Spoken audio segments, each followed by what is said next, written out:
ہماری وہ سرزمین جو 4 دہائیوں سے اس پر آگ لگی ہوئی ہے، بدامنی کے شعلے ہیں کہ بجھنے نہیں پا رہے، قتل و غارت گری ہے، خون کا دریا ہے کہ تھم نہیں رہا ہے۔ یاد رکھو حکمرانوں، تم بھی سن لو، اسٹیبلشمنٹ بھی سن لے، بیوروکریسی بھی سن لے، مسلح گروہ بھی سن لے کہ تمہارے کردار سے قوم مطمئن نہیں ہے۔ آج میرا بچہ مطمئن نہیں، میرا محلہ مطمئن نہیں، میرا گھر میں سکون نہیں، میرے وطن میں سکون نہیں۔ صبح گھر سے نکلتے ہیں تو یہ اطمینان نہیں کہ شام کو گھر واپس آ سکیں گے یا نہیں، یہ یقین نہیں کہ میں پیدل اپنے گھر واپس آؤں گا یا میری لاش واپس آئے گی۔ کیا میری سرزمین اس لیے پاکستان کا حصہ بنی تھی؟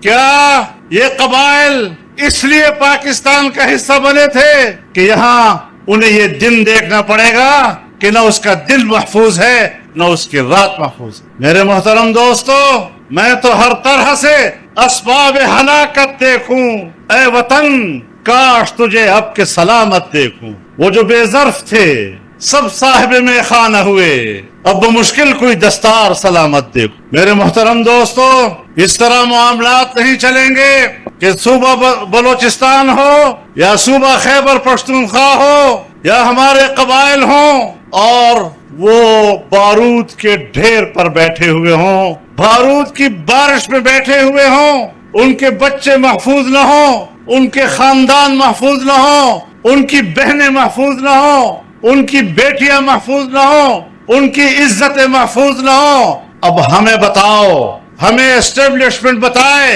ہمیں فوج بتائے کہ اس سرزمین پر امن کیسے آ سکتا ہے۔ ہم نے تو آپ کا ساتھ دیا، ہم نے تو اس خطے میں اور پاکستان کے لیے امن کی بھیک مانگی تھی۔ میں تو یہ مشن لے کر الیکشن سے پہلے افغانستان چلا گیا تھا، میں نے وہاں کی قیادت سے بات کی، ہر طرف گفتگو کی، میں تو کامیاب ہو کر واپس آیا۔ آج وہ کامیابی جو میں لے کر آیا تھا، اس کامیابی کو ناکامی میں کس نے بدل دیا؟ تم نے الیکشن کرائے، ہمیں یہ الیکشن قبول نہیں ہے، ہمیں اس کے نتائج قبول نہیں ہیں۔ ہم دھاندلی کی بنیاد پر منتخب لوگوں کا نمائندہ تسلیم نہیں کر سکتے۔ لوگوں کے نمائندہ وہ قوت ہے جس کی دعوت پر آج تا حد نظر انسانوں کا سمندر اکٹھا ہو رہا ہے۔ تم نے اس قوت کو عوام کے ووٹ کے حق سے محروم رکھا، ایسا نہیں چل سکتا۔ میرے وسائل ہیں، میرے قبائل کے وسائل ہیں، میرے حقوق ہیں، میری صحرائیں، میرے پہاڑ معدنی ذخائر سے بھرے ہوئے ہیں۔ بلوچستان ہو یا خیبر پختونخوا، یہ دنیا کے سب سے دولت مند علاقے ہیں، لیکن ان کی دولت پر قبضہ کس کا ہے؟ ناراض نہ ہونا، میں پوری سنجیدگی کے ساتھ اپنی اسٹیبلشمنٹ کو پیغام دینا چاہتا ہوں کہ دہشت گردی کے خلاف جنگ کرنے کا یہ ڈھونگ اب ختم کر دو۔ تم صرف دہشت گردی کی بنیاد پر امریکہ کی تقلید کر رہے ہو۔ امریکہ کوئی دہشت گردی کے خلاف جنگ نہیں لڑ رہا، وہ خود دہشت گردی کا خالق ہے۔ اس نے پوری دنیا میں جنگ چھیڑی ہوئی ہے تاکہ اپنی فوجیں وہاں بھیجنے کا جواز پیدا کر سکے۔ تم امریکہ کی پیروی میں پاکستان کے اندر اور قبائل کے اندر جنگ کی کیفیت اس لیے پیدا کرنا چاہتے ہو تاکہ ہمارے مالی وسائل اور معدنی وسائل تک تمہاری رسائی ممکن ہو سکے اور میرے وسائل پر تم قبضہ کر سکو۔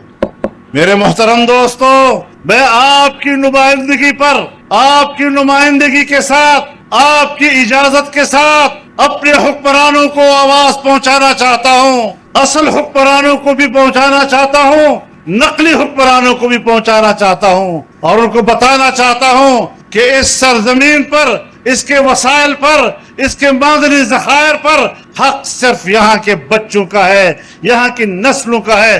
تمہارا باپ بھی ہمارے وسائل پر قبضہ نہیں کر سکے گا۔ میں جانتا ہوں اس سرزمین پر پشتون کا کیا حق ہے، میں جانتا ہوں ہمارے اس علاقوں پر، مظلوم علاقوں پر، محکوم علاقوں پر مجبور علاقوں پر قبضہ کس کا ہے اور ان کے حقوق پر قبضہ کس نے کیا ہے, ان کے وسائل پر قبضہ کس نے کیا ہے.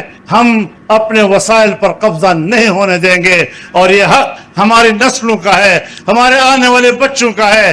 کسی کا باپ بھی ہمارے بچوں کے حق کو اس پر قبضہ نہیں کر سکے گا. اور یہ میرے مذہب اسلام کا بھی تقاضا ہے, یہ جمعیت علماء کے منشور کا بھی تقاضا ہے.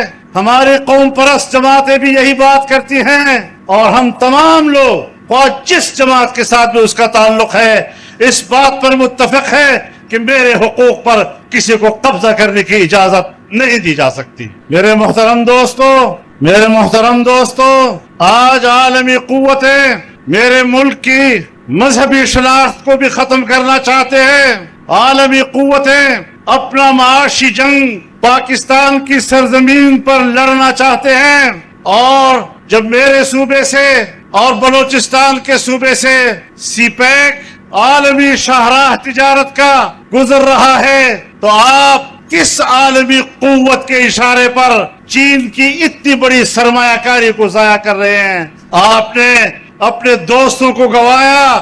آج چین ہم پر اعتماد کرنے کے لیے تیار نہیں. آج سعودی عرب جیسا دوست ہم پر اعتماد کرنے کے لیے تیار نہیں. آج امارات ہم پر اعتماد کرنے کے لیے تیار نہیں. کوئی ہمیں پیسہ دینا نہیں چاہتا.